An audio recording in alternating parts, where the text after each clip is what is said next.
后来，离这个总统大选剩最后的68天，亲民党这张总统的门票，宋楚瑜真有可能要家己用。亲民党的发言人张秀文讲，因的主席参选总统的几率已经达到8成，而且传出这个副手的人选，真有可能就是立法院的前议长王金平。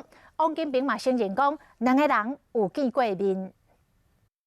亲民党主席宋楚瑜对2000年开始选总统，到即马拢经历第4届，这回可能嘛袂错过。我觉得8成，然后我觉得我自己当然很支持主席出来。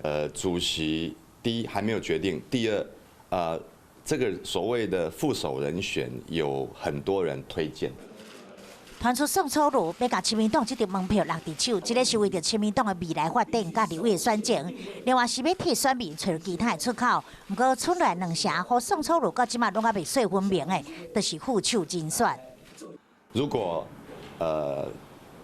谢金河先生是愿意的，请他好好慎重思考。